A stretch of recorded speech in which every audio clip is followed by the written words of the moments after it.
Muy bien, entonces, hasta ahora hemos visto lo que son determinación de extremos relativos o locales libres. Y también una estrategia para analizar si esos mismos extremos son absolutos o no. Vamos a ver ahora qué pasa con los extremos en conjuntos cerrados y acotados. Existe un teorema que es equivalente a lo que se vio en primer año para una función de una variable independiente en un conjunto cerrado, que vendría a ser un intervalo cerrado. Hay un teorema que es el teorema del valor extremo o teorema de Weierstrass, que dice que en un conjunto cerrado, en un intervalo cerrado para una función de una variable, ¿cierto? Siempre tenemos un máximo absoluto y un mínimo absoluto.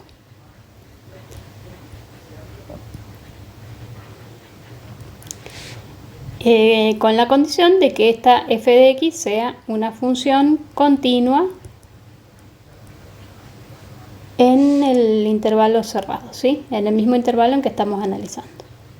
Muy bien, para funciones de dos variables tenemos una extensión de ese teorema que también nos dice exactamente lo mismo. Si una función f de xy es continua en una región cerrada y acotada, vamos a poner acá que este conjunto cerrado y acotado sería una R. Entonces, continua en esa región cerrada y acotada, entonces lo mismo, tiene un extremo máximo absoluto y un extremo mínimo absoluto. Para una función de una variable independiente, habíamos visto que esos extremos podían ocurrir en algún punto del intervalo cerrado, abierto, AB, en algún punto del interior del intervalo, o en los puntos frontera, es decir, en A o en B. Por ejemplo, en esta grafiquita que tenemos acá de una función de una variable independiente, entonces vemos que dentro del interior del intervalo, en el punto C, en x igual a c, tenemos un extremo mínimo absoluto. F de c es mínimo absoluto. Y también en x igual a b, que es una frontera del intervalo, f de b es un máximo absoluto. El criterio entonces que seguimos para hallarlo es encontrar los valores críticos de la función y una vez que tenemos los valores críticos, siempre y cuando pertenezcan al intervalo cerrado, ¿cierto? O mejor dicho, al abierto, ¿sí? Y después tabulamos esos valores, ¿sí? Todos los valores críticos y los extremos del intervalo. Calculamos los valores de función para esos valores tabulados. El mayor de estos valores será el correspondiente al máximo absoluto y el menor será el mínimo absoluto. Ahí está. Bueno, para el caso de funciones de más de una variable, tomemos el caso de una función de dos variables continua en una región, en un conjunto cerrado y acotado. Como vimos, se cumple el mismo teorema, exactamente el mismo teorema, entonces la función va a presentar un extremo máximo absoluto y un extremo mínimo absoluto en la región. ¿Cómo los estudiamos? Muy parecido.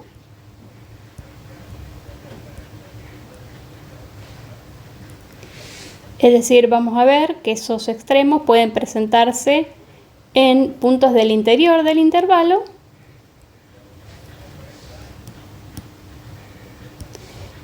y en ese caso los analizamos como extremos libres. En puntos del interior de R, dije del intervalo, serían puntos del interior de la región. Entonces lo que hacemos es hallar los valores críticos. de la función. Si esos valores críticos pertenecen a la región, entonces haremos también una tablita, como hicimos para funciones de una variable, en donde pondremos acá los puntos, los pares ordenados, x, y acá calcularemos el valor de función para determinar cuál es el mínimo y cuál es el máximo. Entonces, acá tabulamos los valores críticos. Si tenemos más de uno, serán que pertenezcan al intervalo. La condición que tienen que cumplir, recordemos, es que pertenezcan, digo intervalo, pero es a la región, que sean del interior de la región. Por otro lado, y al igual que en el caso de funciones de una variable, los extremos pueden presentarse en la frontera, en puntos en la frontera. Y entonces ahora vamos a ver cómo podemos hallar esos valores en donde pueden presentarse extremos en la frontera. Aclaremos, acá son esos puntos que estamos hablando, son valores extremos en la frontera. Vamos a ver ahora con ejemplos estrategias para encontrar los valores extremos en la frontera. Ya vimos cómo se hace, cómo se hallan los valores críticos para extremos libres, digamos. Lo único que tengo que chequear en este caso es que pertenezcan a la región. Eso sería lo único que hay que hacer. Y luego vamos a ver ahora entonces estrategias para hallar los valores extremos en la frontera con un ejemplo. Muy bien, la frontera va a estar representada, o la región va a estar representada por una inecuación en general, o por una serie de inecuaciones, en realidad puede ser. Supongamos que tenemos una inecuación. La frontera va a ser de esa región, va a ser la parte de la inecuación en donde es igual, donde aparece la igualdad. Supongamos que estamos hablando de una región R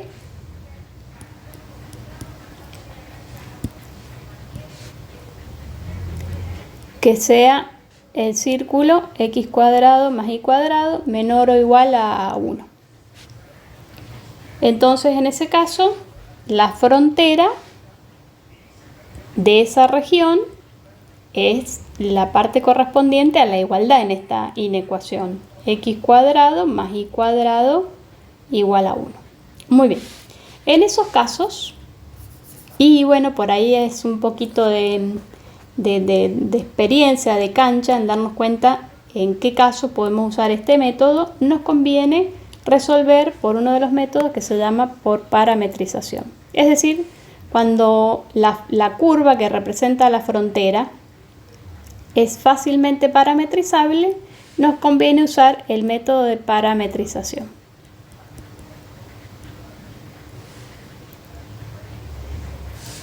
A ver, en definitiva, cualquiera sea el método que nosotros estamos utilizando, lo que necesitamos es encontrar sobre la superficie la curva de intersección entre la región pensada en 3 dimensiones. Es decir, en este caso, por ejemplo, sería un cilindro. En realidad la frontera de esa región. Y la superficie. Eso me genera una curva, ya lo hemos visto, ¿cierto? Bueno, de esa curva, que sería la intersección entre las dos, es decir, todos los puntos de intersección entre la frontera y mi superficie son los que yo quiero analizar. Esa curva que queda es la que yo quiero analizar. Una de las formas de encontrar esa curva es sustituir una ecuación en otra.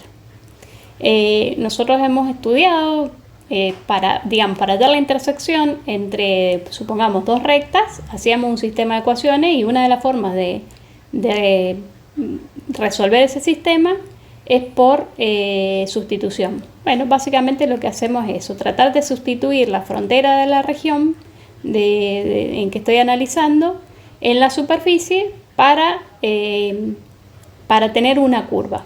Bueno, luego esa curva, entonces veré cómo encontrar los valores extremos, ¿sí? Entonces, Las curvas que nosotros sabemos extremar, digamos, son cuando, o son más simples de extremar para nosotros, es cuando está expresada en función de una sola variable independiente.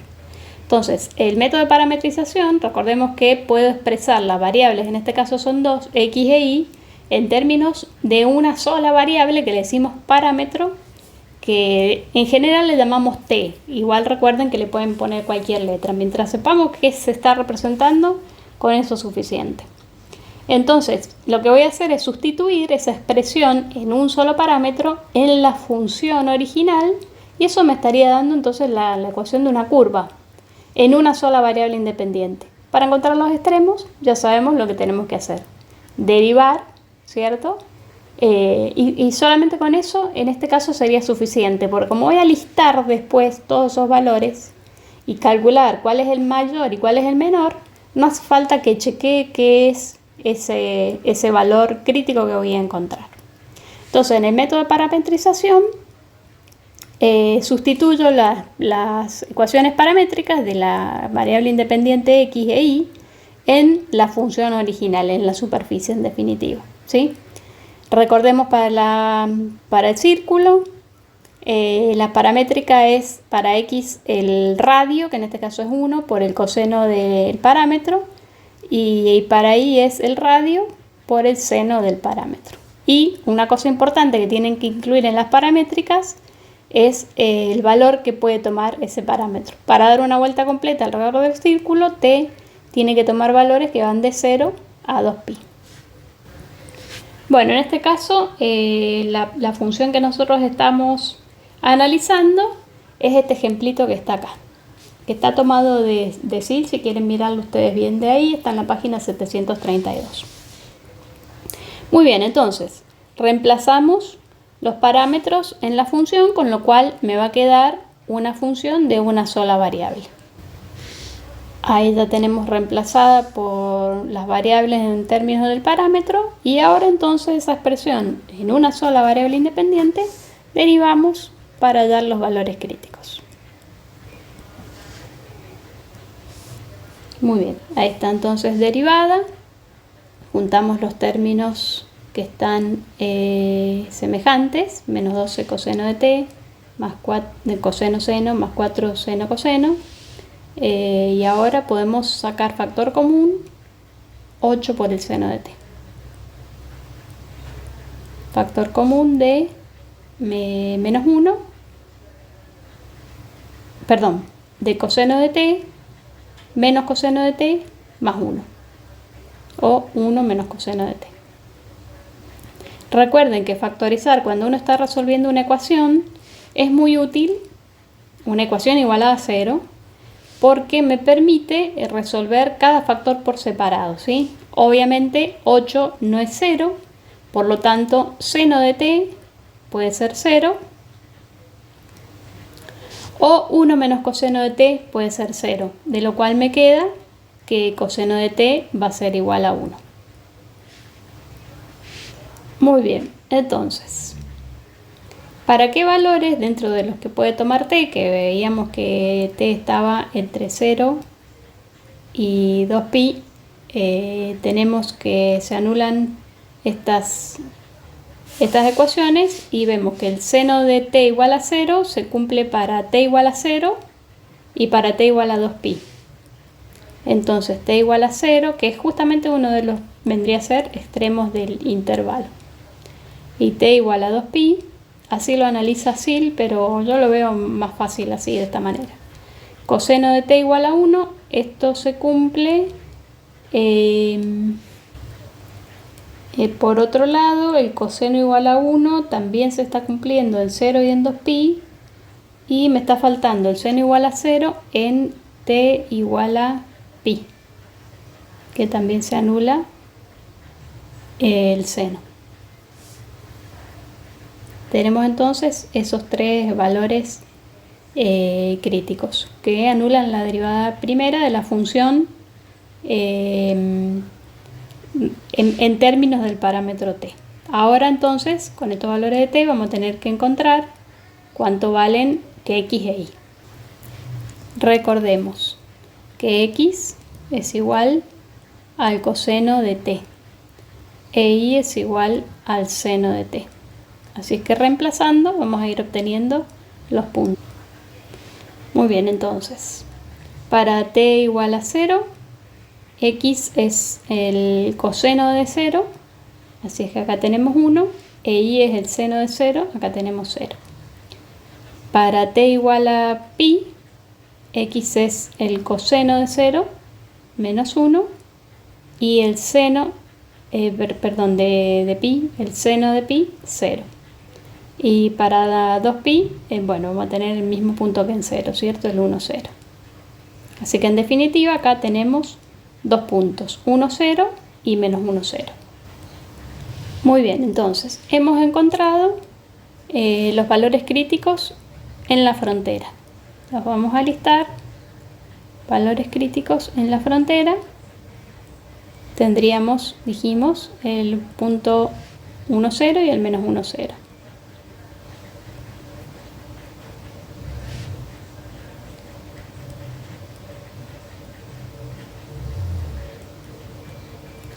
Nos falta ahora dar los valores críticos en el interior, que dijimos que lo trabajábamos como extremos libres. Así es que de la función original,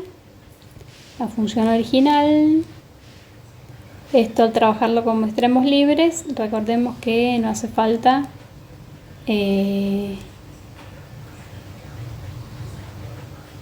expresarla en términos del parámetro, porque además que no es en la frontera.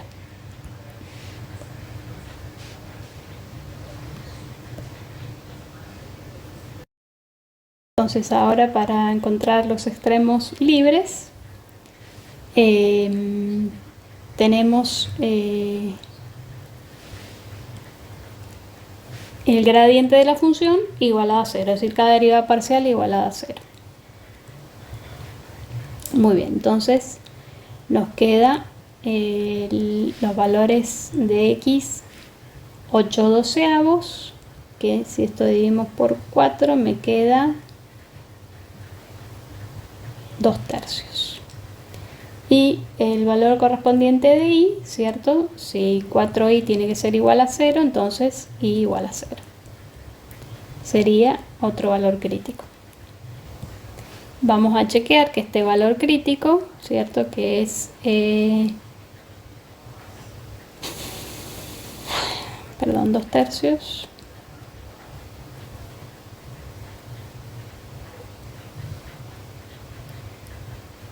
0, si pertenece a la región. ¿Cómo chequeamos eso? La región, recordemos que es x cuadrado más y cuadrado menor o igual que 1. Entonces tiene que verificar, ¿cierto?, esa inecuación. Entonces tendríamos 4/3 más 0 4/9, no 4/3, menor o igual que 1, lo cual es cierto, verifica, por lo tanto pertenece a la región. Podemos decir que es uno de los valores críticos que tenemos que listar. Muy bien, ya tenemos en la frontera y en el interior de la región los valores críticos, así es que los listamos. Sería el punto 2/3, 0, y habíamos dicho que en la frontera teníamos el menos 1, 0 y el 1, 0. Entonces estos son los valores de x y que tenemos que analizar para encontrar cuál es el máximo absoluto y cuál es el mínimo absoluto. Entonces, reemplazando en la función estos valores, vemos que el valor de función en el primer punto, en el interior del intervalo, nos da menos 23/3. En la frontera de la región, en menos 1, 0, nos da 9, y en 1, 0 nos da menos 7. Reemplazando en la función obtenemos estos valores. Yo lo estoy en este momento mirando del libro.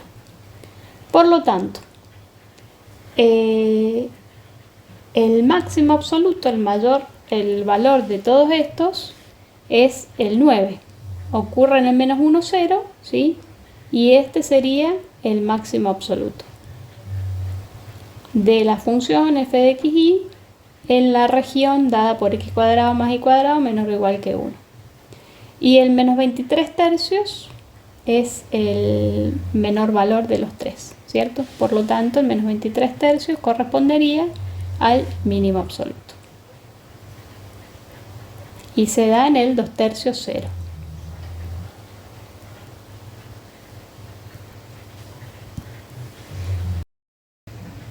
Muy bien, entonces, si observamos acá en la gráfica, está la superficie, que es ese paraboloide elíptico, que no está centrado, ¿cierto? Al tener un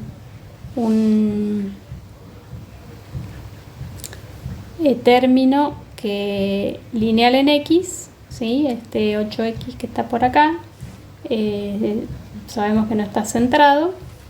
Después tenemos la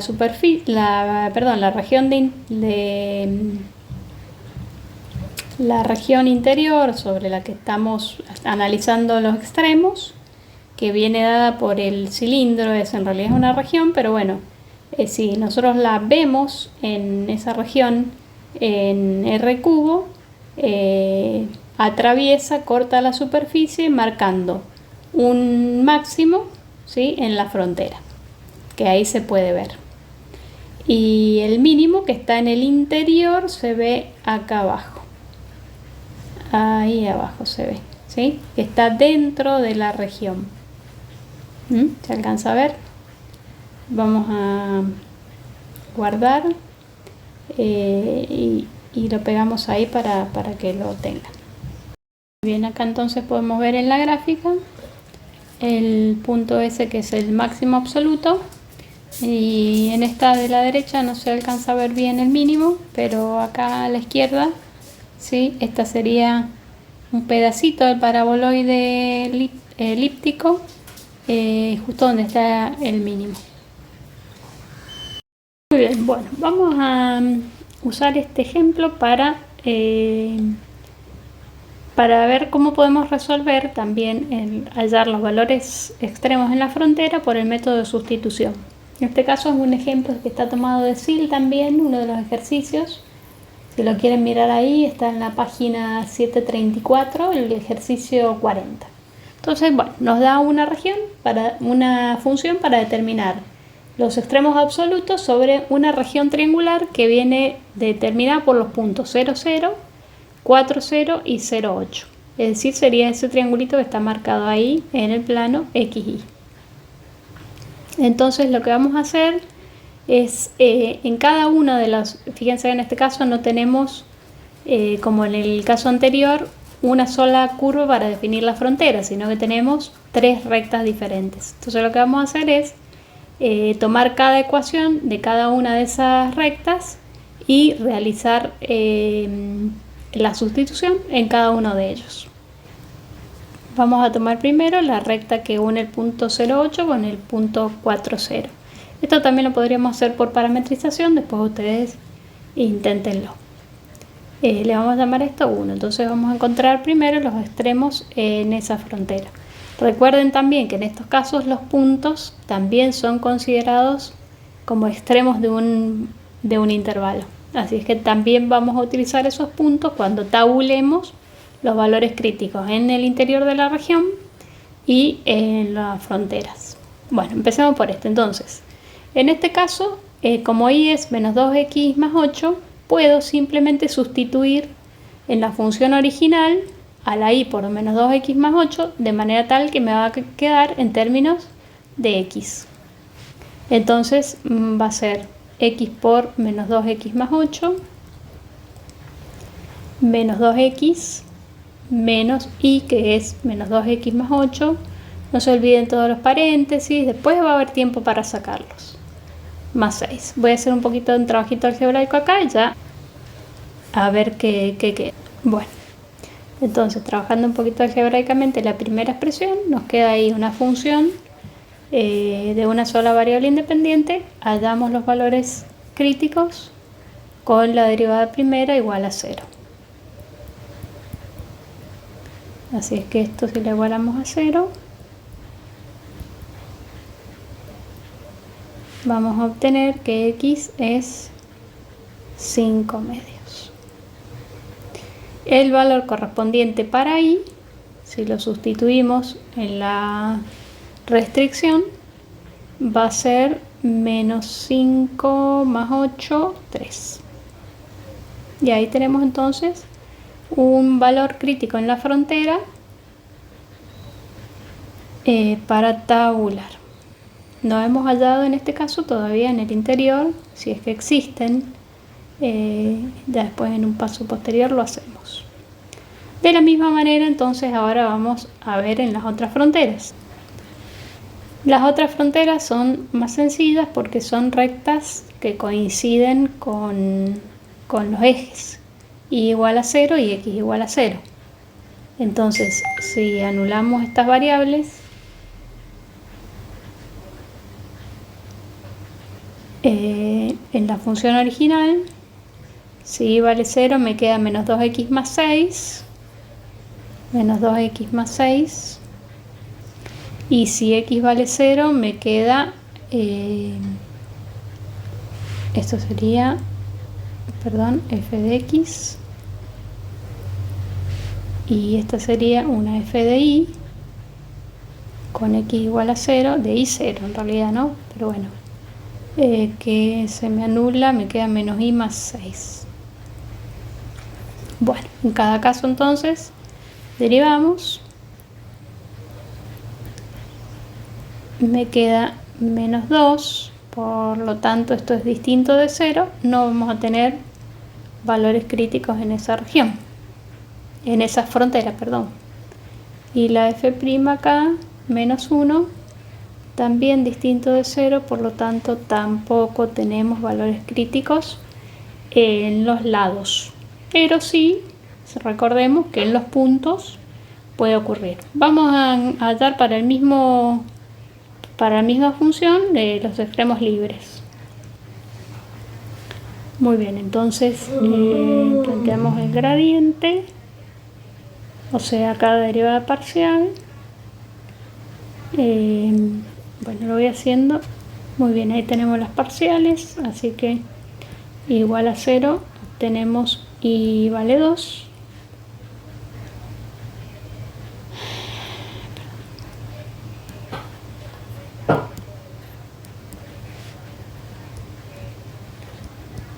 X menos 1 igual a 0.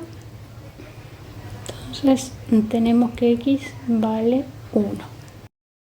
Bueno, el punto sería entonces 1, 2. Lo hemos definido analíticamente la región para ver si este punto pertenece o no a la región. Esa es la pregunta, así es que la vamos a definir analíticamente.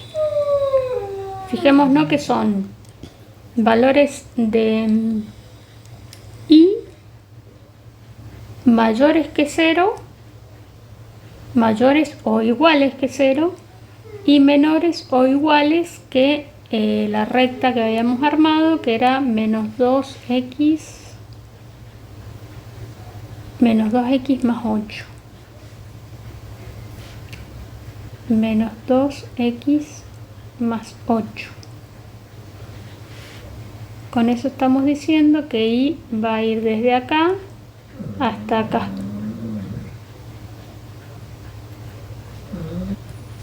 Y la región por el lado de x tiene que ser mayor o igual que 0. El punto 1, 2 es 1 es mayor que 0, así es que estaríamos, y si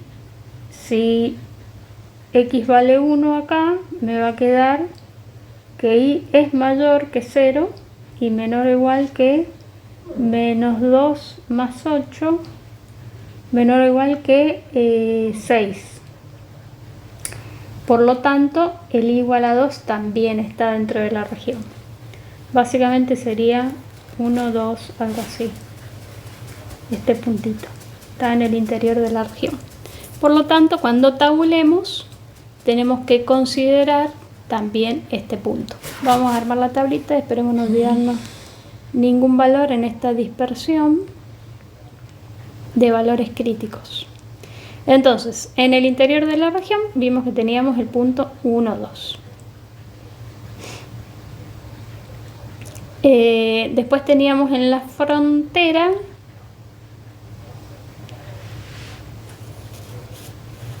el valor 5 medios 3.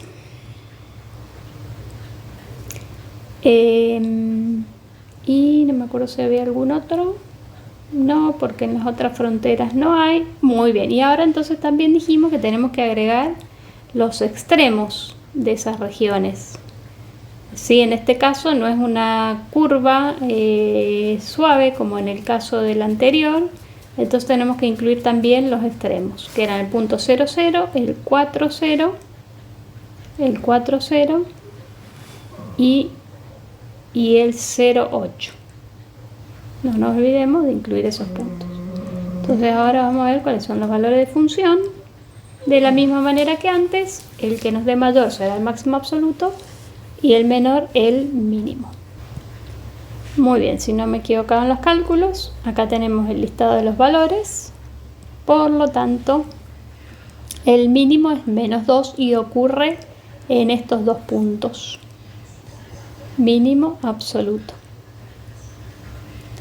Que son, si se fijan, los puntos, los vértices del triángulo. Y el máximo en el otro vértice.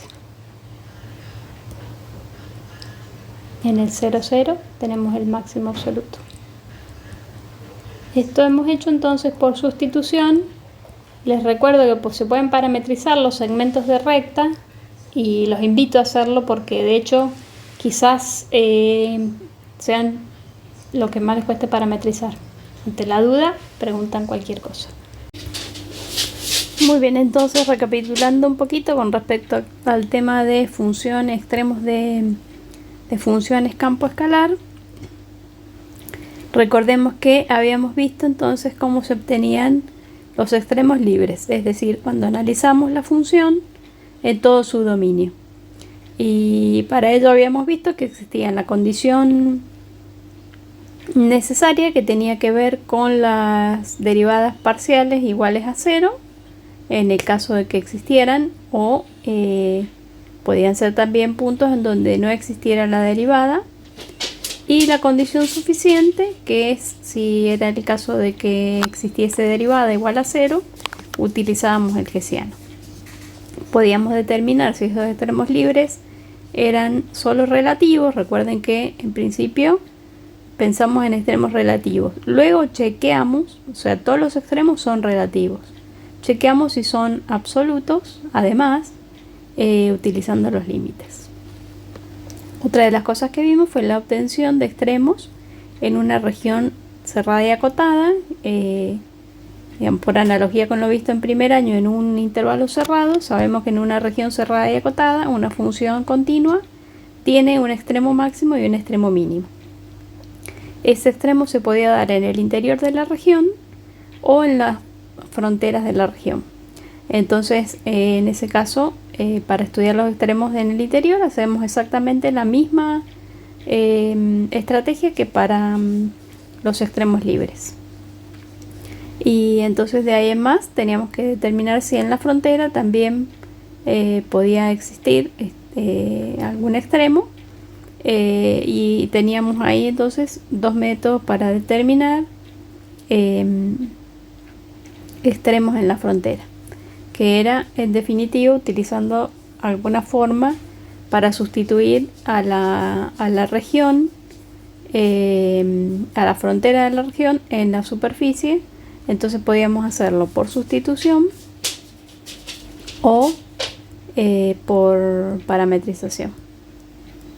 A veces es más fácil parametrizar la curva, entonces utilizamos el método de parametrización, y a veces es más simple despejar alguna variable de la frontera de la región y entonces sustituirla en la función de dos variables, que nos quede una de una variable. Y trabajábamos de la misma manera que funciones de una variable.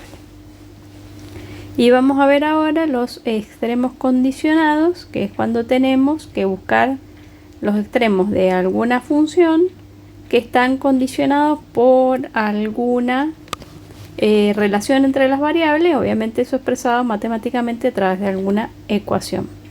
Y para la resolución de los extremos condicionados vamos a ver el método de Lagrange.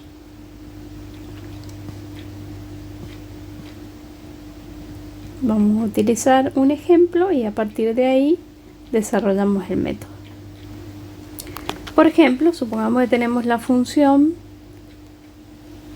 f de xy igual a 4 menos x cuadrado menos y cuadrado, que está representado gráficamente por un paraboloide de revolución abierto hacia abajo con un extremo máximo, ya sabemos, en 4, que es donde está el vértice. Pero si esto está sujeto a una condición, por ejemplo en este caso hemos puesto que la suma de las dos variables tiene que ser 3. La suma de x más y me tiene que dar 3. Entonces ya va a cambiar, no va a ser seguramente, aunque podría coincidir con el extremo absoluto. Entonces pensemos en qué se basa este método de Lagrange. Imaginemos que nosotros estamos buscando un valor de esta función que tendrá algo que ver, algo en particular que ver con esta condición que me están imponiendo, ¿sí? Es decir, que debe haber valores, o el valor que estoy buscando debe ser común a las dos. Vale decir que es como que plantearía un sistema de ecuaciones, como si planteáramos un sistema de ecuaciones, pues estoy buscando valores que cumplan con las dos cosas. Pero además, en particular estoy buscando el máximo valor, porque estamos maximizando esta función sujeta a esta condición, ¿cierto?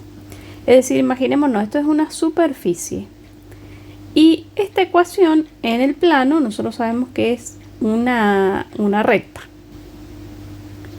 Esa sería la ecuación de la recta en el plano.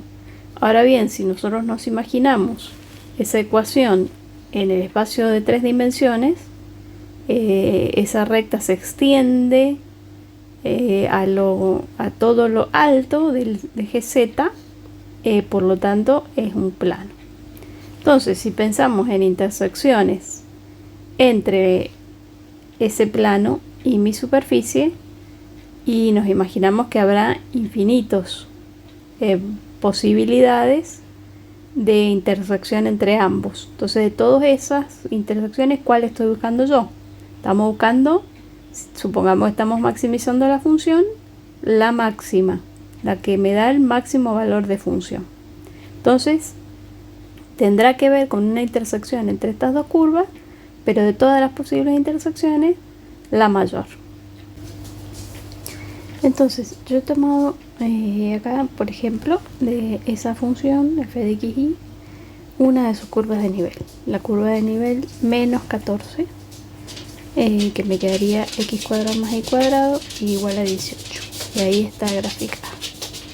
Ahí vemos que junto a la condición dada de x más y igual a 3, tenemos dos puntos de intersección, ¿sí?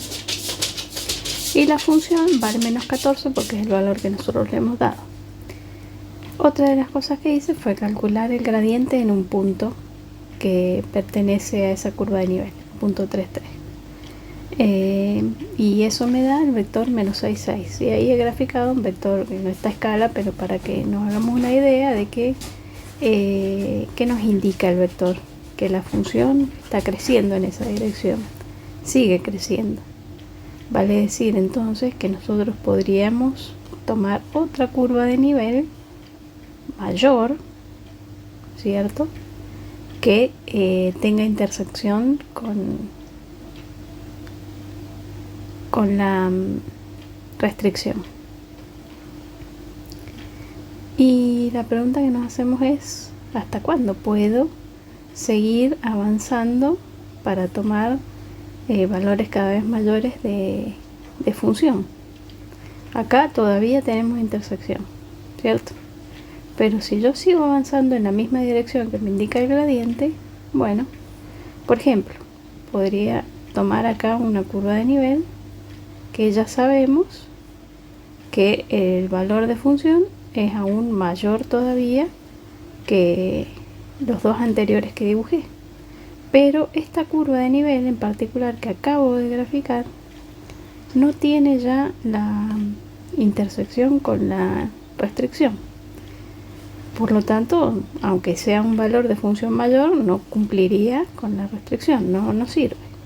Entonces fui aumentando la curva de nivel, tenía intersección y dibujé una que no tiene intersección. Entonces pensemos, ¿cuál sería la curva de nivel que puedo graficar como máximo que tenga intersección con esa curva que representa la restricción? Y es esta que estoy dibujando acá. ¿Qué particularidad tiene esa curva de nivel?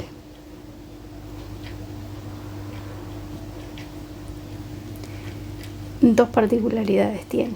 Por un lado, es la máxima curva de nivel, y recordemos que responde a un valor de función, lo vamos a ver en el gráfico en 3 dimensiones, que cumple con la restricción.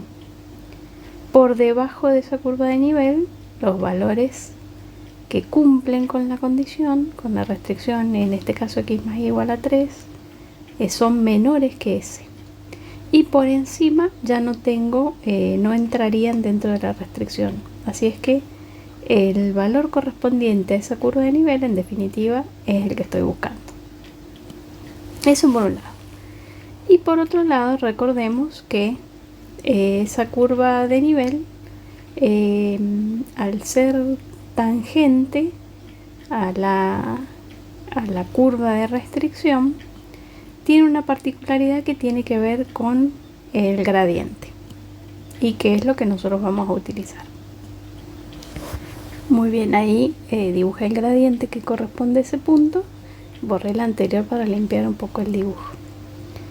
Sabemos que el gradiente es perpendicular a la curva de nivel en ese punto.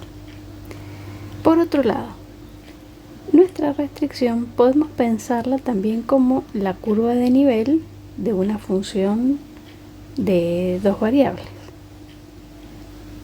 Es decir, esta restricción sería la curva de nivel 0 de una función x más y menos 3 igual a 0. Curva de nivel 0 de ¿quién? De una que le vamos a llamar g de x. Entonces, para esa función x más y menos 3, el gradiente sería 1, 1, ¿cierto? La derivada parcial respecto de x es 1, respecto de y es 1. Vale decir que en cualquier punto el gradiente de esa función es exactamente el mismo, ya que sería un plano. Pero en particular me interesa en este punto, en el punto de tangencia, porque es en definitiva la condición que me permite plantear el método de Lagrange para encontrar ese punto y en definitiva el valor del extremo. Porque ¿qué resulta en ese punto? Resulta que el gradiente, al ser ese punto de tangencia para los dos, el gradiente de la función tiene la misma dirección que el gradiente de esa g que he armado a partir de la condición que me dan. No son precisamente iguales, pero sí sé que son proporcionales. Y este es el fundamento del método de Lagrange, es decir, que uno es un número multiplicado por el otro.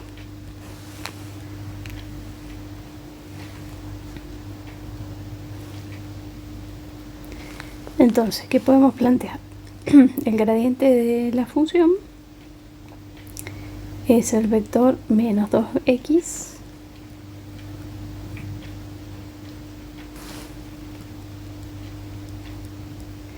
menos 2i. Recuerden que ahora estamos buscando cuáles son los valores de x y y, no serían el 3, 3 que puse antes como un ejemplo. Igual a un número que generalmente le llaman lambda, pero es una constante cualquiera, por el gradiente de g, que en este caso no depende de x de y, es una constante, 1, 1. Tengo una igualdad acá entre dos vectores. Recuerden que el producto de una escala por un vector queda el mismo, cada una de las componentes multiplicadas por el escalar. Y la igualdad de vectores me permite plantear la igualdad componente a componente.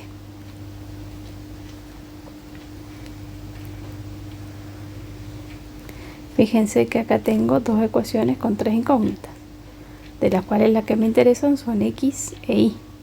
Lambda en realidad no me interesa, pero podemos usar para armar el sistema la condición dada, x más y igual a 3, porque también, digamos, cumple ese punto que yo estoy buscando, cumple con la restricción.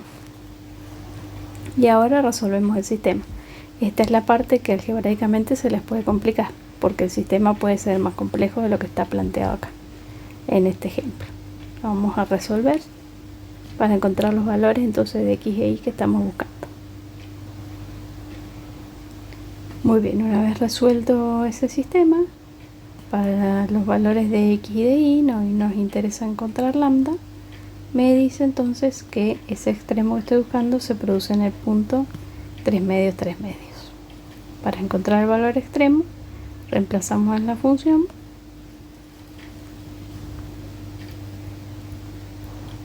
el extremo condicionado, que en este caso es un máximo.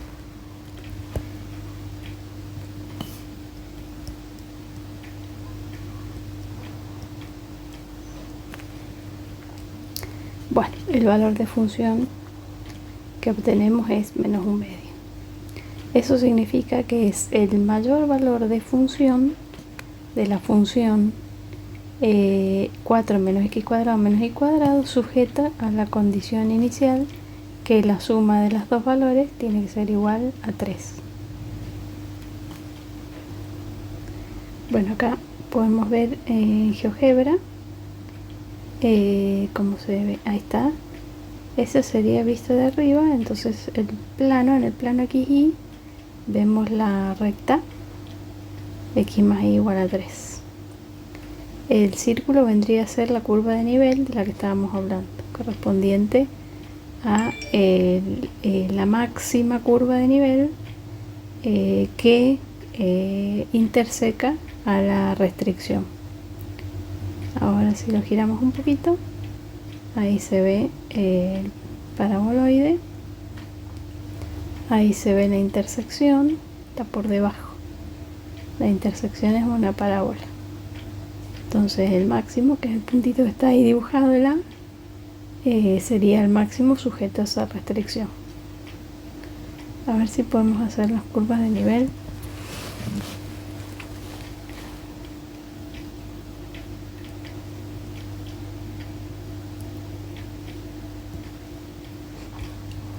Bueno, ahí por ejemplo, con esta simulación podemos ver si yo a la curva de nivel le voy dando valores diferentes. Observen que es lo que yo les quería mostrar ahí en la gráfica, cómo interseca la curva de nivel a la restricción en 2 puntos. Ahora puedo ir aumentando esa curva de nivel, que es en definitiva el valor de función. Lo puedo ir aumentando hasta donde se produce tangencia entre la curva de nivel y la restricción. Ya si yo sigo aumentando, ya no tengo intersección, entonces no cumpliría con la restricción. Y ese es básicamente el fundamento del método de Lagrange.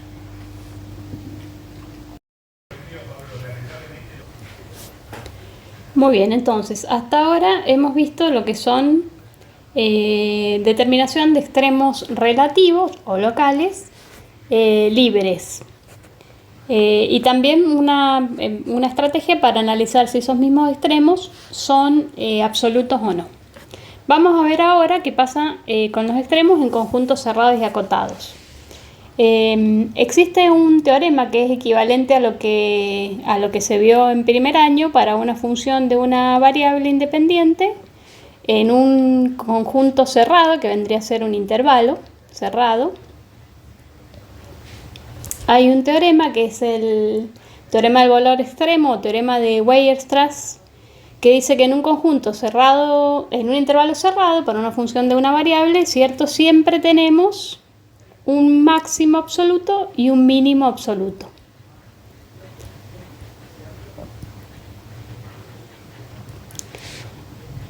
Con la condición de que esta f de x sea una función continua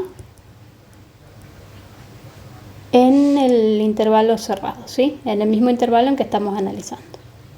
Muy bien, para funciones de dos variables tenemos una extensión de ese teorema que también nos dice exactamente lo mismo. Si una función f de xy es continua en una región cerrada y acotada, vamos a poner acá que este conjunto cerrado y acotado sería una R. Entonces, continua en esa región cerrada y acotada, entonces lo mismo, tiene un extremo máximo absoluto y un extremo mínimo absoluto. Para una función de una variable independiente, habíamos visto que esos extremos podían ocurrir en algún punto del intervalo cerrado, abierto, AB, en algún punto del interior del intervalo, o en los puntos frontera, es decir, en A o en B. Por ejemplo, en esta grafiquita que tenemos acá de una función de una variable independiente, entonces vemos que dentro del interior del intervalo, en el punto C, en x igual a c, tenemos un extremo mínimo absoluto. F de c es mínimo absoluto. Y también en x igual a b, que es una frontera del intervalo, f de b es un máximo absoluto. El criterio entonces que seguimos para hallarlo es encontrar los valores críticos de la función y una vez que tenemos los valores críticos, siempre y cuando pertenezcan al intervalo cerrado, ¿cierto? O mejor dicho, al abierto, ¿sí? Y después tabulamos esos valores, ¿sí? Todos los valores críticos y los extremos del intervalo. Calculamos los valores de función para esos valores tabulados. El mayor de estos valores será el correspondiente al máximo absoluto y el menor será el mínimo absoluto. Ahí está. Bueno, para el caso de funciones de más de una variable, tomemos el caso de una función de dos variables continua en una región, en un conjunto cerrado y acotado. Como vimos, se cumple el mismo teorema, exactamente el mismo teorema, entonces la función va a presentar un extremo máximo absoluto y un extremo mínimo absoluto en la región. ¿Cómo los estudiamos? Muy parecido.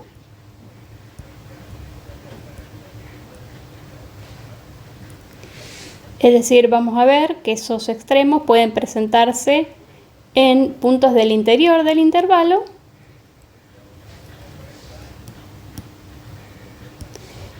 y en ese caso los analizamos como extremos libres. En puntos del interior de R, dije del intervalo, serían puntos del interior de la región. Entonces lo que hacemos es hallar los valores críticos de la función.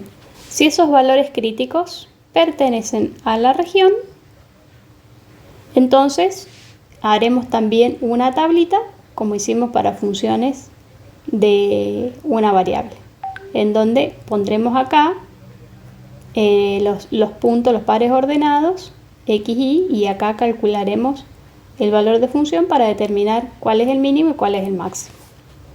Entonces, acá tabulamos los valores críticos. Si tenemos más de uno, serán que pertenezcan al intervalo. La condición que tienen que cumplir, recordemos, es que pertenezcan, digo intervalo, pero es a la región, que sean del interior de la región.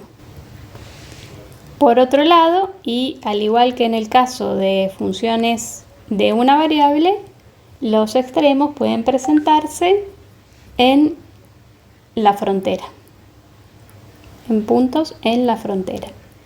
Y entonces ahora vamos a ver cómo podemos hallar esos valores en donde pueden presentarse extremos en la frontera. Aclaremos, acá son esos puntos que estamos hablando, son valores extremos en la frontera. Vamos a ver ahora con ejemplos estrategias para encontrar los valores extremos en la frontera. Ya vimos cómo se hace,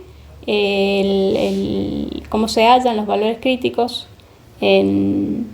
para extremos libres, digamos. Lo único que tengo que chequear en este caso es que pertenezcan a la región.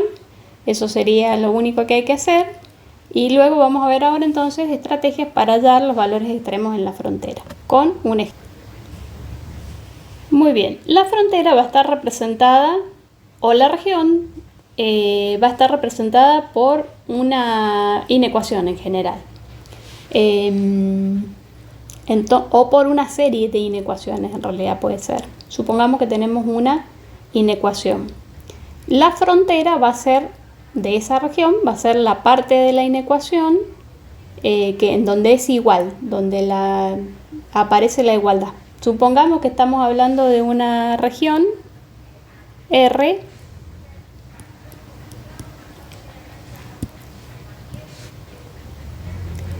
que sea el círculo x cuadrado más y cuadrado menor o igual a 1. Entonces, en ese caso, la frontera de esa región es la parte correspondiente a la igualdad en esta inecuación. X cuadrado más y cuadrado igual a 1. Muy bien. En esos casos, y bueno, por ahí es un poquito de experiencia, de cancha, en darnos cuenta en qué caso podemos usar este método, nos conviene resolver por uno de los métodos que se llama por parametrización. Es decir, cuando la curva que representa la frontera es fácilmente parametrizable, nos conviene usar el método de parametrización.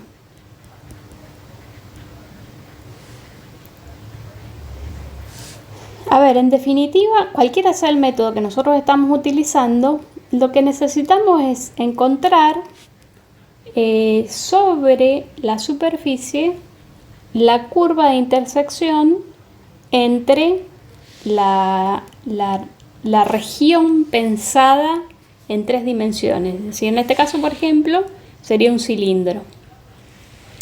En realidad la frontera de esa región. Y la superficie. Eso me genera una curva, ya lo hemos visto, ¿cierto?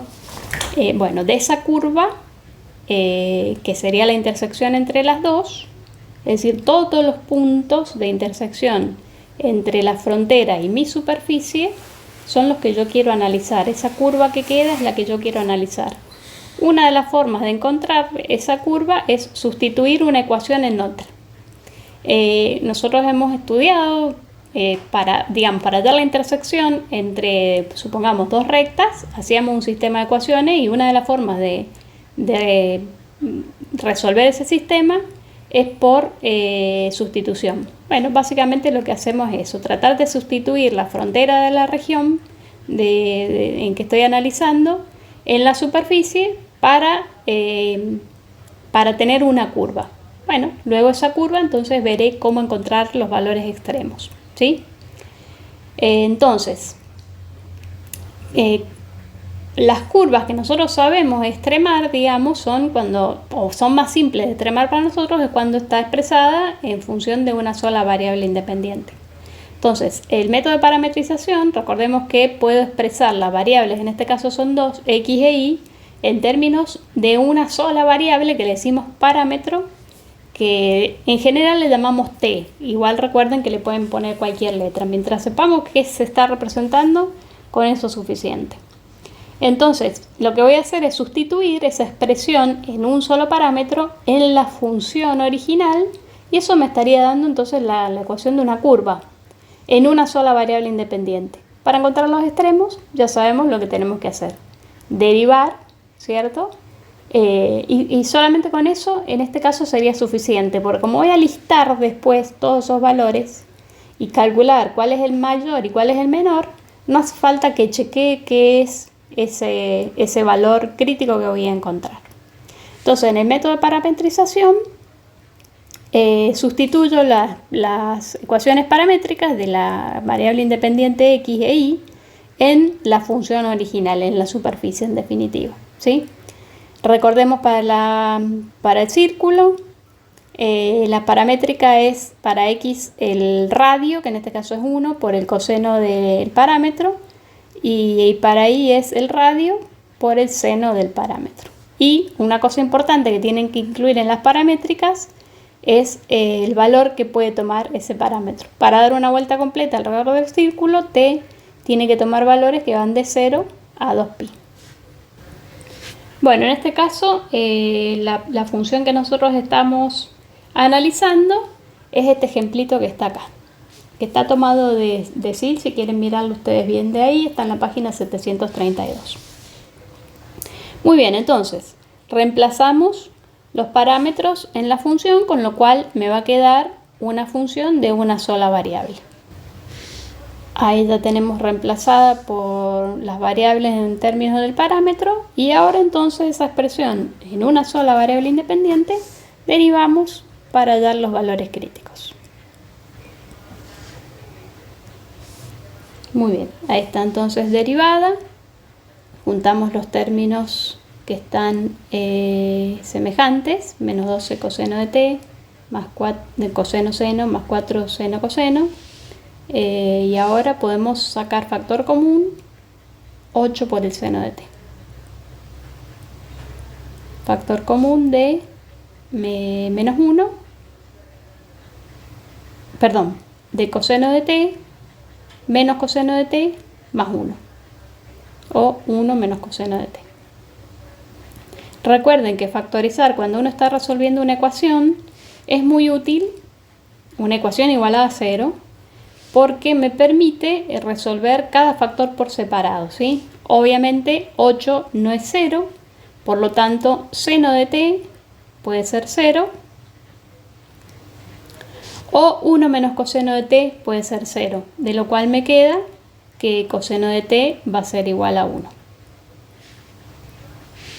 Muy bien, entonces, ¿para qué valores dentro de los que puede tomar t? Que veíamos que t estaba entre 0 y 2pi, tenemos que se anulan estas ecuaciones, y vemos que el seno de t igual a 0 se cumple para t igual a 0 y para t igual a 2pi. Entonces t igual a 0, que es justamente uno de los, vendría a ser extremos del intervalo, y t igual a 2pi. Así lo analiza SIL, pero yo lo veo más fácil así, de esta manera. Coseno de t igual a 1, esto se cumple. Por otro lado, el coseno igual a 1 también se está cumpliendo en 0 y en 2pi. Y me está faltando el seno igual a 0 en t igual a pi, que también se anula el seno. Tenemos entonces esos tres valores críticos que anulan la derivada primera de la función en términos del parámetro t. Ahora entonces, con estos valores de t vamos a tener que encontrar cuánto valen que x e y. Recordemos que x es igual al coseno de t e y es igual al seno de t. Así es que reemplazando vamos a ir obteniendo los puntos. Muy bien, entonces, para t igual a 0, x es el coseno de 0, así es que acá tenemos 1, e y es el seno de 0, acá tenemos 0. Para t igual a pi, x es el coseno de 0 menos 1 y el seno, de pi, el seno de pi, 0. Y para 2pi, bueno, vamos a tener el mismo punto que en 0, ¿cierto? El 1, 0. Así que en definitiva acá tenemos dos puntos, 1, 0 y menos 1, 0. Muy bien, entonces hemos encontrado los valores críticos en la frontera. Los vamos a listar. Valores críticos en la frontera. Tendríamos, dijimos, el punto 1, 0 y el menos 1, 0.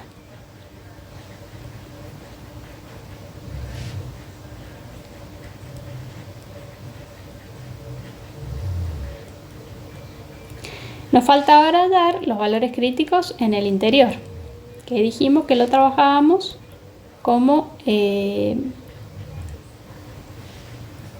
extremos libres. Así es que de la función original,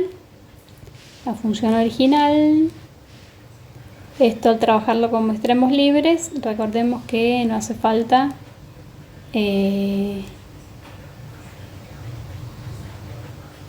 expresarla en términos del parámetro, porque además que no es en la frontera.